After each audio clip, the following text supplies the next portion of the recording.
Hey, hello, it's me, Lily. So I was gonna upload the second half of my reading rush vlog. Anyway, it ended ages ago. Maybe it was a sign because all my footage was so bad and I was like about to upload it. I was about to upload some actual trash to the internet. Procrastination saved the day because I've reassessed and I've decided I don't want that out there permanently. The video you're about to watch, I'm so sorry, is fucking all over the place. So in this video, I just wanted to review the two books that I finished for that readathon, which was Throne of Glass and Because You Love to Hate Me. These are the two books that I finished during the readathon. Well, I already talked about them. This video was filmed like 3 days later because I don't have my shit together. You can skip to this time if you just want to see the reviews, but I'm just gonna shove in the rest of my reading vlog for 3 weeks ago. So the day after my last vlog, I didn't really have a good reading day at all.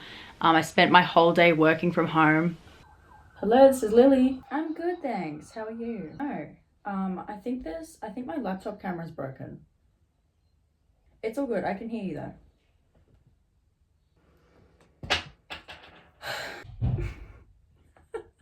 Fucking broken camera, honestly. The tried and true. Okay, so what time is it? It's like 1:50. So I actually didn't read a lot last night. I made it to 1:25. The Blessing of Little Wants.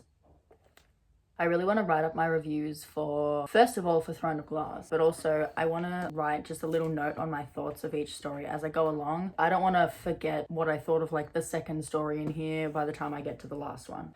I've got a few more emails to go through for work, but other than that, we're reading. That's all that's on the menu for today, ladies. Yes, we're having a bad skin day, but you win some, you lose some. So it's Monday. Reading rush is finished, thank God, because I was failing that shit so bad. That's what I finished on. So in conclusion, I finished the last 100 pages of Throne of Glass and I read the first 200 pages of Because You Love to Hate Me. So it's actually my birthday today, it's August 5th. I'm 22. It'd be cool if we didn't literally just enter stage 4 lockdown in Melbourne. Okay, so the reading rush was a fail, July was a fail in general. Since I only read 2 books for the whole month and they were the 2 books that I finished for the readathon, we're doing a combined wrap up. So the first one that I read in July was Throne of Glass by Sarah J. Maas. This one I finished it during the readathon. Now, here's the thing. I feel like everyone and their dog thought that I was gonna fucking hate this book. And you know what? I actually don't hate the book, okay? It's not that bad. In the beginning, I thought I wasn't gonna like it, or Selena as a character. It just really seemed like she was chatting mad shit about how brutal and badass she was, except we never saw her do anything or like fight until like halfway into the book. Okay, you say you're top shit, but like, are you really? When the time came, nothing ever like seemed that mind-blowing. Nothing she ever did really seemed to like live up to the hype of how she and everyone else in the book described her to be. I feel like Selena Sardothien is the YA female protagonist version of like Brad from high school who would have gone pro if it wasn't for a shoulder injury. Do you know what I mean? Like the way she talked about herself had me set up to expect her to be this absolute beast, right? And then in reality the whole time she was like, oh yeah, I'm so weak from Endovia. Trust me, back in the day I could have run to like fucking Narnia and back, you know.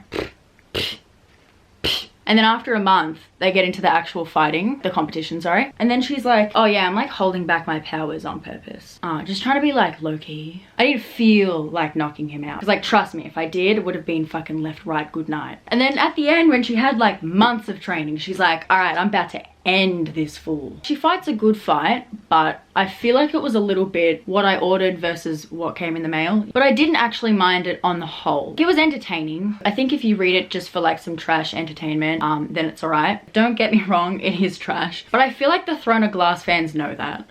I don't think anyone's out here thinking like Throne of Glass, best series of all time, literary masterpiece, ticks every box. I think people know it's trash and they're just kind of like, you know, it is what it is. The love triangle situation was a miss for me. I don't like Dorian. He had this Prince Charming but like without the charming vibe. This book is a huge cliche.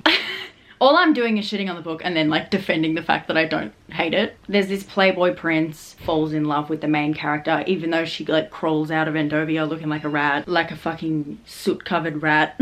And like the king would never approve. I will say I appreciate the female friendship between Selena and Nehemia. With this kind of storyline, assassin girl, cold and hardened criminal, like there's never any female friendship in that storyline. Because I feel like there's too many fantasy stories like this where there's like some lone wolf fighter chick with no female friends, and she either has no friends or only guy friends. Every female in the book is portrayed as dumb and weak, so at least there's that. But then they tried to do that whole thing where like Nehemia was like the low-key enemy. That's all I have to say on this. So the next book that I finished, no, I didn't finish this during the readathon, but I finished this in July, was Because You Love to Hate Me. This is an anthology, so it has 13 stories in there. Collab between popular YA authors and then popular booktubers. This came out a few years ago now. The booktubers didn't actually help write these stories. They gave the authors a prompt and then they wrote like a 2-page piece of writing at the end to like accompany the story. They either commented on the story that we just read and like analyzed it a little bit, or went for something completely unrelated but still pertaining to the theme of villains or like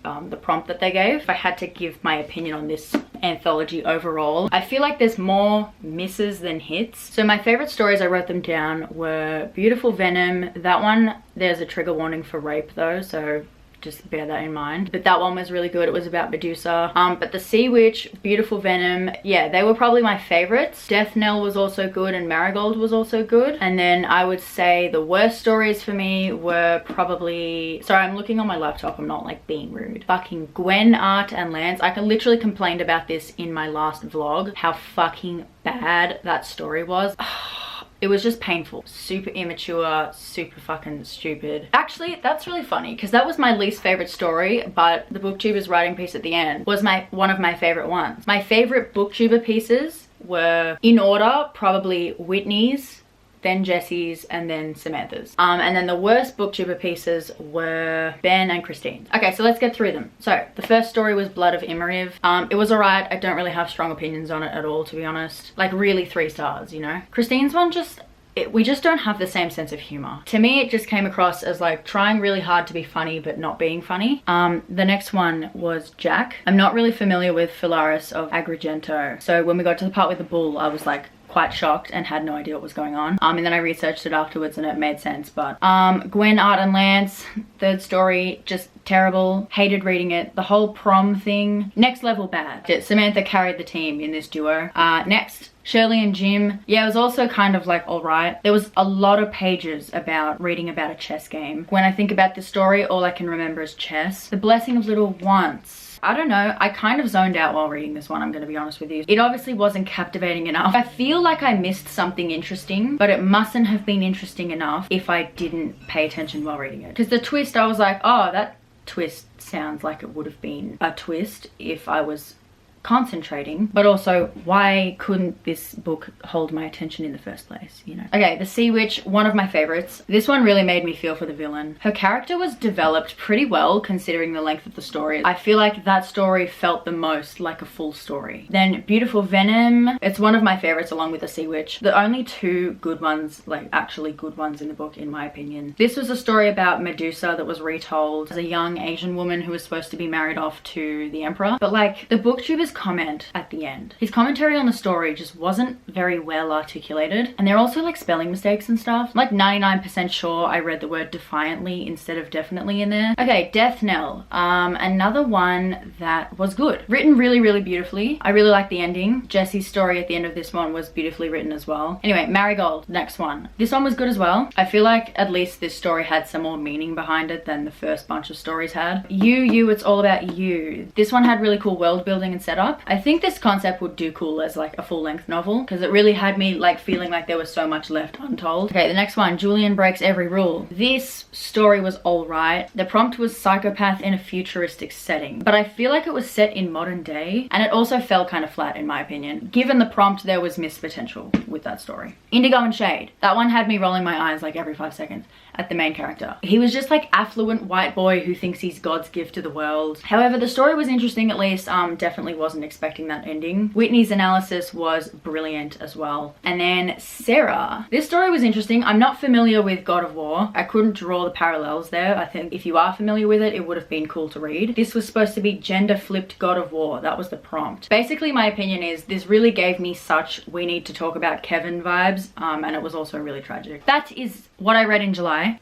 So that's it for today's me coming here just to film an intro and an outro because I'm unorganized and can't film one video from beginning to end without needing multiple days and weeks to do so. So yeah, that's basically how that readathon went for me, swimmingly. And then July just, you know. So yes, thank you for watching. Right, well, I'll see you when I see you. Bye.